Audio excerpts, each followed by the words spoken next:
All right, man. Look, I say, yo. So, you've been watching it. You really listen. I always tell y'all, like, talking this basketball, women's basketball, but, I got a main channel and a bigger main channel, and on my bigger main channel, in that boxing community, I'm one of the ones. And, I happen to see, I'm just real passionate. Like, I go through phases. So, I was in love with the NBA. Then start getting saw all these load management stuff like that. Not to say we still heavy in the play or all that, but just far as what I love more, it became the purity of what I like became women's basketball. Is it's skill. It's not watered down commercial. So that's what I went. But that was after boxing.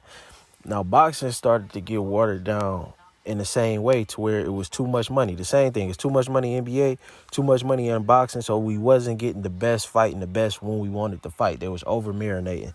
And that's why this fight was so important with Tank Davis, because him and Ryan was both in the prime of their career, young, undefeated, and you rarely get fights like this at this time. It's usually over marinated, like Floyd, Pacquiao.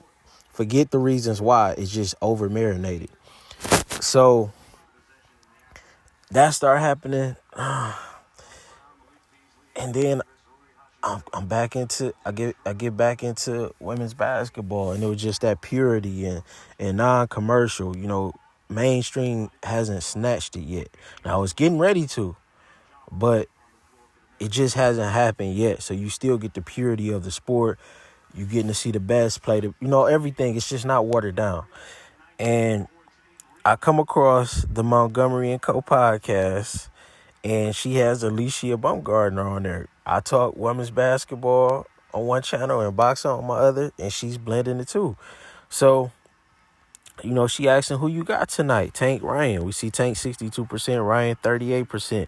Baumgardner playing in the middle. She like, I can see this way, and this way, this way. So I had to slide in because, like I say, if you want to say what you an expert in, boxing. Show me two fighters. I mean, basketball too. Like, just basketball in general. I know basketball, but this fighting stuff, like, that's my, I can see that. So, Tank, this what I put. Tank 5 through 7 KO. Now, I was going to put the exact thing, body shot, but I ain't go all the way there. Now, this is why I seen the body. So, hold on. Let me see this. Let me see. Tank Davis Garcia. It's trending. I just want to throw the knock or all that on the screen. So the reason why I seen the body is Ryan was so scared. After he got caught early, he was so nervous about the headshot that he would just cover up everything, just like you seen him. Tank wouldn't even have to throw. He would just flinch at him, and he would cover up everything and leave his body wide open. And by him being the taller fighter and Tank being right there, the whole time I'm thinking, like, Tank, work his body. The body shot is going to be there.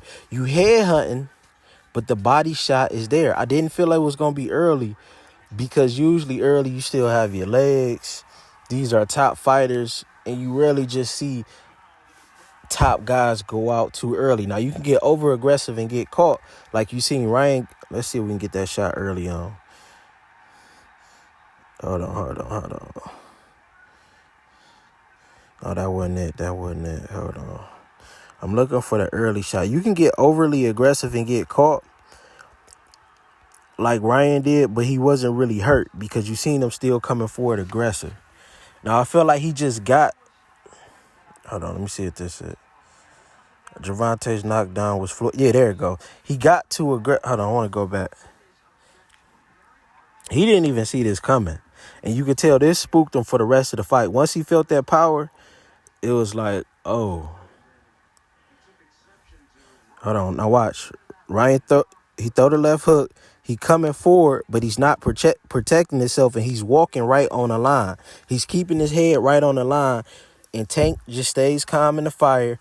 Boom. I know you right there. You can't do that against a Tank Davis. You can't even throw too many shots against any power puncher. You got to take your time. He could have thrown that. All right, soon as he was doing that, he was supposed to step back because you got to remember, he's the shorter fighter. So you closing the distance for him. You just making it easy. You supposed to use that lane. Boom, you throw a few, see what's there. It's nothing there. Step back, work your jab. If you get that close and you lost, you time, let the referee break, get back on the outside. Once he threw that, boom, he's supposed to step back. Now he walking into the house. Tank setting him up right there. Boom. He on the straight line. You can't keep your head on the line. And by Ryan being taller and, robotic in his approach, standing straight up, chin in the air, shot there. So, 5 through 7 just made sense. I couldn't see it going too long. I kind of felt like Ryan would get overly aggressive at the beginning. The only issue Tank had to worry was if Ryan stayed in proper range and just worked his jab and didn't try to go for the knockout. I feel like that would have been Ryan's best bet. Get Tank frustrated and going for it late and try to catch him coming in. But you stay back, use your range and box. Switch up kind of what you do. Just use that jab. He get inside, grab him. Get him frustrated late and going for it. You up on the scorecards, and then you catch him if you can catch him. But you just don't let him. You definitely can't collapse the range for him, and that's what Ryan did wrong. End of the day, like I said, this boxing, women's basketball, them on top 2 right now. Now the playoffs, they hot. NBA playoffs, they hot, but a body shot, that's one thing a lot of people, y'all might not know. A body shot can be just as deadly, especially right there on the left side. I believe that's where the liver at.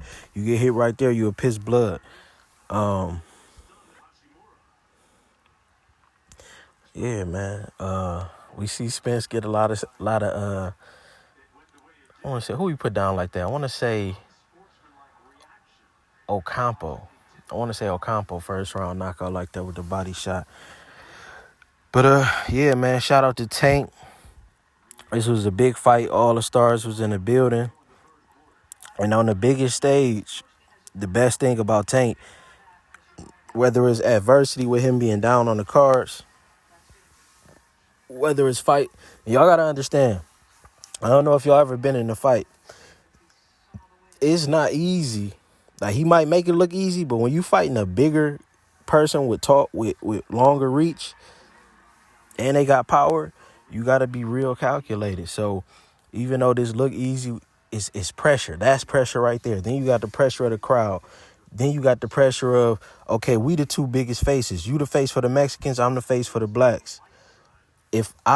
Ryan has everything to gain and nothing to lose.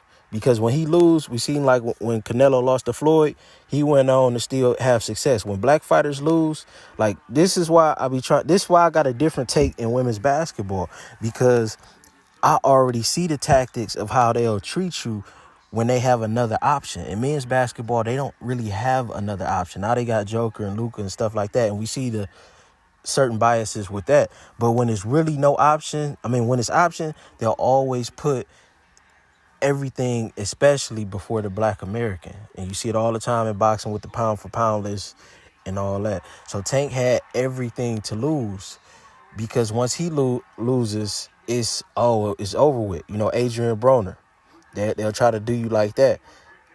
If you're not non-black, Lomachenko, Canelo, they'll protect you in the media, keep pushing you like you're undefeated, and they'll wipe that up under the rug. And you're going to see that with Ryan's career if he chooses to continue, because he has a lot of other stuff going on. Social media, podcast career, TV, Gatorade, endorsement deal, all of that. So shout out to Tank.